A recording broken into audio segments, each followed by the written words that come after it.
And this is a very interesting topic. You need to know who you are as a woman before you even give yourself a chance to, get into dating. Know who you are. I mean, who are you spiritually, right?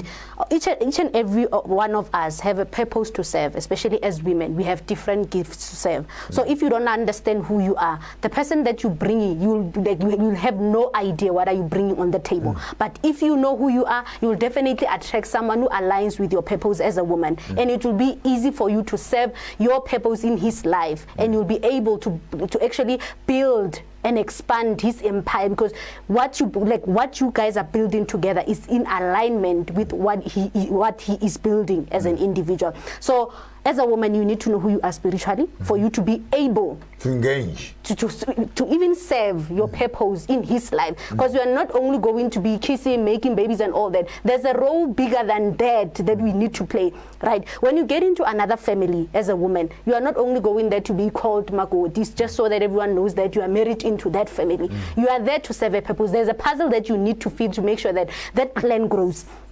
Be it, expanding by, giving birth to actually, kids and growing the family. That's one aspect of it. The other aspect is, as a woman, you really need to build that family. Build that family. Build that family. How do you build? You need to understand the dynamics of that man's family. So a relationship is way beyond than I love you, I love you. Do you think modern girls understand what you're saying? They don't. And sometimes we wonder why our relationship fails. It fails simply because we are not aligned.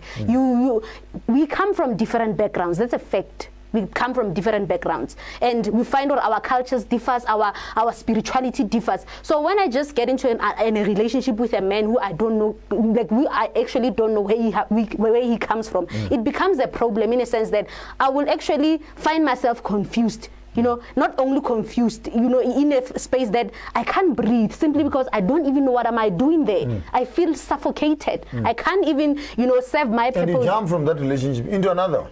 You suffocate again. You suffocate again. Bridget, your contribution.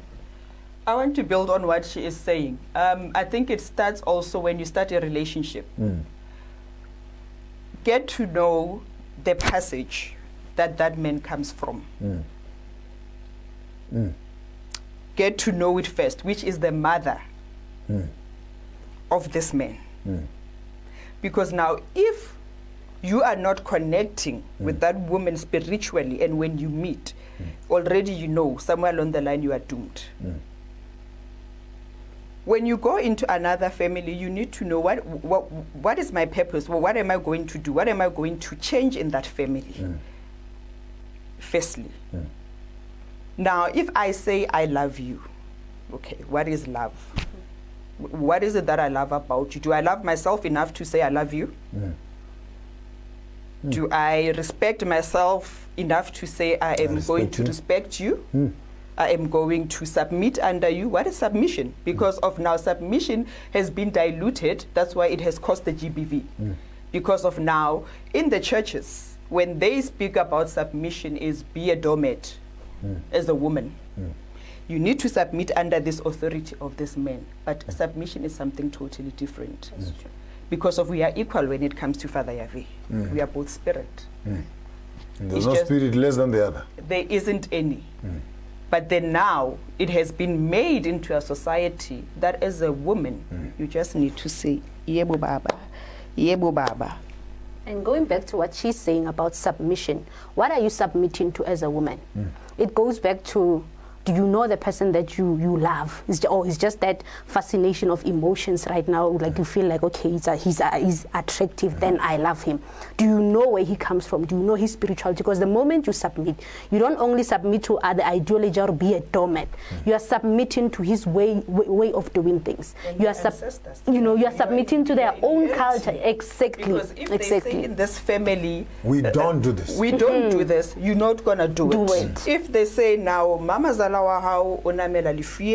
night, you must do the same because of now you are inheriting this. Remember, now you are inheriting all their ancestors, all their curses, all their traditions, and you're going to reproduce all their rituals. You are inheriting. And you're going to birth them.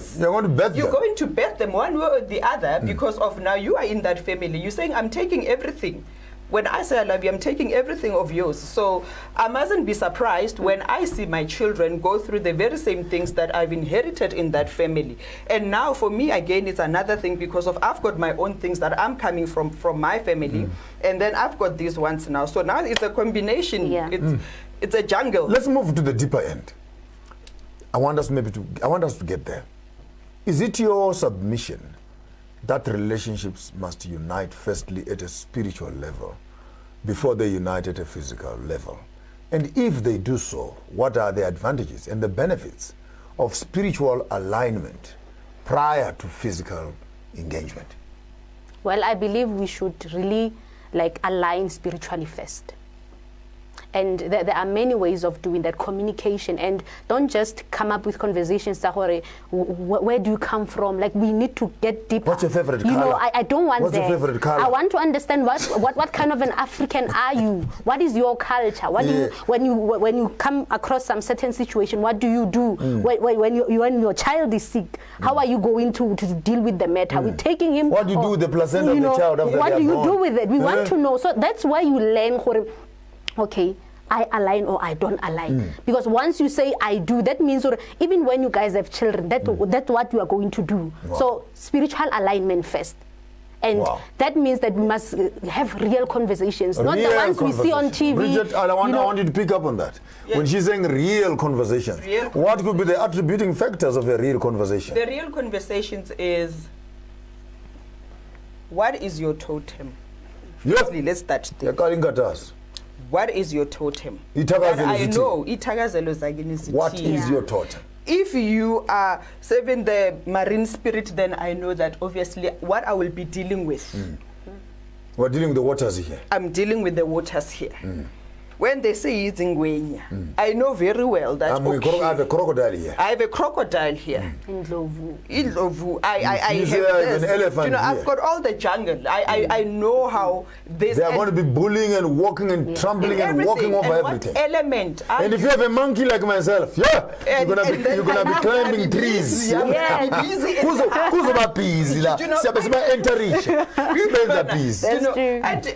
all those things. You need to know them even. The totem. Okay, totem, that's the first thing. And then after that, in your totem, then when we get married, what are you guys going to do to me? Let's say now I am, I say, now I don't do all these rituals. And then you come with your monkeyness and you say, but with me. We're going to baptize you with blood. We climb trees here. We climb trees and you're going to be baptized with blood. And in most cases. And then what? And then I say, but I cannot do that because then what am I doing with you if I'm not going to do it? And how did we even end up there? Well, how did we end up there? Because these are what you're saying, why I'm pushing for real conversations is because these things that we avoid talking about. When we are still sending each other emojis. The love letters and all that. Those rabbits and that are pumping. Those things don't build homes. That's so true. Because at the end of the day, these things we're talking about, usually you want to have this conversation. You are 6 months pregnant. Then you want to start talking. You can't have like how many the child is 2 years old. Then where do you come from? What's your and the question is, why do you wait until you are in the deep end to begin to ask questions? We should have asked in the beginning. And many women are struggling with that. And you find our marriage are no longer existing, but that child is carrying whatever, spirits or whatever. Like when you say I do, remember, yes, but there's a ritual that we need to do for him, whether you are divorced or not. Those are some of the things that at the end of the day, women end up carrying so much baggage. We have women, they don't talk about such things right now. I have seen women going to put on black clothes from their ex-husbands. Imagine. Because it is a tradition that you were not divorced properly. At the end of the day, you are the mother of the children here at home. We still recognize you as Makoti. Now imagine you are now married to another man, yet you are mourning another man that you have divorced, and culturally you are tied. You may refuse and say, I don't want the thing, but you are bound. The question is, why do women wait that long to have the spiritual conversations instead of spending 18 hours in a saloon putting single dreads to look nice? Why can't you take 2 hours And to have the real conversation? You know, I think we also killed it when we stopped taking advice from the older women. In the olden days, they will sit you down. Let me take it biblically, like Queen Hadassah, Esther. When she was getting, she was there for 6 months. She was being pampered, trained, introduced to the ways of the kings. To the ways of the kings and how to satisfy the king. Even mentality. Ruth said to Naomi, go and wash yourself. Prepared her to go to the threshing floor. She said, go and wash yourself. Put on a perfume and a white garment and smell nice as a woman. Some women, they pass by you and you go, hey! It looks like the truck that is getting all the junk from town has walked past here. Smell nice. Smell nice. I like that part. If we take it from the biblical part and then we put it now you are in your bedroom. Put on your lingerie. No, put your best perfume. Have your own lotion that you're going to use. And you know, when you prepare yourself to go to your threshing floor, what is so this difficult is getting heated up now? We are in the threshing floors now. This is serious language. Now I hear, because I was blessed with 4 ears, 2 outside and 2 inside. You know, when you're going to the threshing floors, I'm hearing lingeries being suggested, private lotions being spoken about, and perfumes. You know, you cannot make your small little bedroom place sound like a pigsty. But these are the things, of course. If they can see beautiful things and smelling things nice outside, why must you come to a smelling, stinky place and you stay at home? You know what I'm saying? But another thing that I want us to address, I know our time is running out. A woman in them cuckoos, poor woman with nothing, can drag a man from the palace and make her a husband. The man comes, it's a dish of water. Hello, my sweetie, how are you? Here's some water to wash your feet. She'll be kneeling down next time. You go to the house there and the woman is going, hey, where? No. And the man is busy trying to follow the finger to see where the finger is going and where it will end up. What do you think will have happened in those relationships where women think that once you have a man in your hands or once you have a woman in your hands, you no longer need to do anything because you have already caught the fish. It's in the pan. So you don't need to worry about them and etc. How does spiritual alignment actually translate itself into physical manifestations? Let's take it from Sarah. She was calling Abraham my master, my king. She served him and respected. She did not do much. She did not use muti, any portions. She was herself because her aroma, her prayer life, kept that man, and that man in a way submitted also to her because he was listening to her. That's the same way as the Mukuku lady is able to capture a man that comes out of a mansion because of now I'm big-headed, so I'm thinking, you know what, I've got you and there's nothing you can do, so I got what I want. So you are here anyway. You're sitting on your house, the woman is going like this on Facebook. Sarah! Sarah, you can't even serve your man anymore. You know, I think if we start learning the meaning of, let me wash your feet. What is there? What is it that I'm doing when I come to you as a man and I want to wash your feet? Or you are washing my feet? Let's get to that. What is happening there? What exchange is happening there? And on the same thing, I don't want also to end up hammering women. And we forget the men, because we understand what women must be doing. As men of the community conversations always ends up about the community clobbering women must. I want us to come to the other side also, in terms of the responsibility of men to create the environment where women can actually flourish and be able to perform those very tasks. I know a man, for example, once, the woman cut newspapers and put in the plate and says, there you eat. Because that's all he came to the house with, was a newspaper. And when he gets into his lounge, sits, put his feet on the thing, and he starts reading his newspaper. And this woman one morning wakes up and says, hey, I've had enough of this man. That's all you bring is a newspaper. You can have newspaper for dinner. Imagine. So what is the role of women, of men also creating, in modern language, a conducive environment where a woman can be able to flourish and become this woman that you're talking about? Nowadays, let me speak of nowadays to say most men don't know who they are. They don't even know. Goes back to identity again. Yes, back to identity. They don't know who. Like as women, we find it hard to submit to someone who does not submit to himself or to God. Who doesn't know who he is. Because when I submit to you, I'm submitting to what you are submitting to. So if you yourself, I have to teach you what to submit to. Like you are actually frustrating me. Even confusion is bad. You are frustrating me. You are giving me a position that I'm not supposed to be even, serving. I should be submitting. You should be knowing who you are. You should be leadership. How are you going to lead me if you don't even know how to lead yourself? It becomes very, very difficult. So it's frustrating to find, as a woman married to such kind of a man who's easily dragged by, when he hears this, he's just go all over the place. It becomes a problem. So the other problem is identity. As a man, know who you are. So that when you approach a woman, you make it easy for her to submit to who you are. Because we look at who you are, your identity. Because when I say I do to you, but by the way, on the issue of I do, I've always had a problem. Because when you come to marriages, they say I do. Then they say I do. But no one has ever spoken, what are we going to do? Because apparently the whole marriage is I do. What are you going to be doing? But another question that is actually ringing in the back of my head is, why is that when women get into menopause? I know this is way out of your league, but maybe you can just give me a small little tick. Why are you, when women get into menopause, they have children, they have grandchildren, and literally they no longer care about their husbands? That's a tough one, but you find these women now become strong. The man is thrown from pillar, and the man must be running behind this woman now. It's almost like, we even in church the other day they announced, can all the men stand? This other one remain seated. But we're not doing, why are you still sitting down? Said, I'm still waiting for madame to tell me whether to stand or to sit down. That's abuse. Yeah, that's abuse right there. I think if we go back to when we say I do and we are in marriage relationship, we're there to complement each other.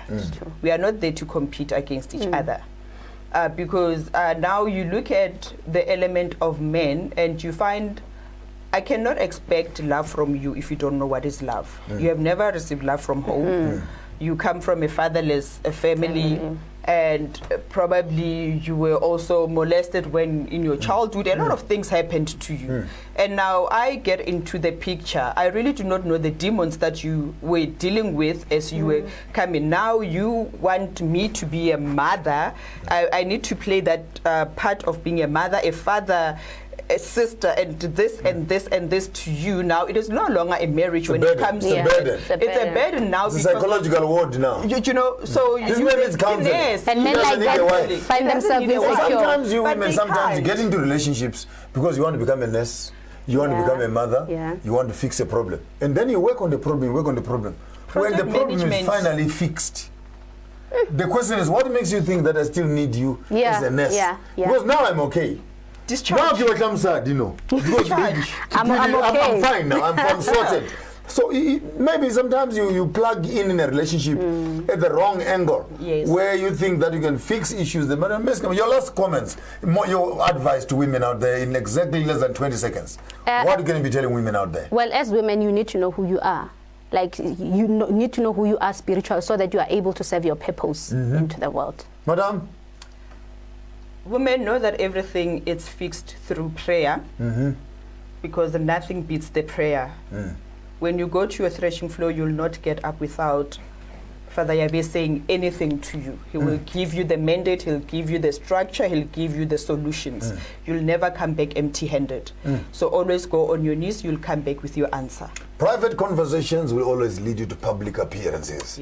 Here on your show on Sunday, it's going to get heavy in here. I'm going to take you through the rituals of African spirituality with Gogo Tsebi on Sunday. From Ukupahla to burning incense, to doing things in our own homes. What do these things talk about on Sunday from 10 o'clock to 2 o'clock in the afternoon? I'm going to be missing that show here. Your host, and thank you very much to my guests who have popped in, all 6 of them. Thank you, thank you, thank you. I really appreciate them, and we will be calling you again as we're having the further conversation. From your host, Maponga Jeji Garamboko Garamashamba Huda, Chiranavana Vanjibo, Hovana Chigarama, Matanda Novora, Tizichibwe Chiteza Chinukwana Manga, Warpen Tambana. But for the Mangura Navacheruvayo, we don't meet your source until you see again. Don't do what I wouldn't do. If you decide to do it better.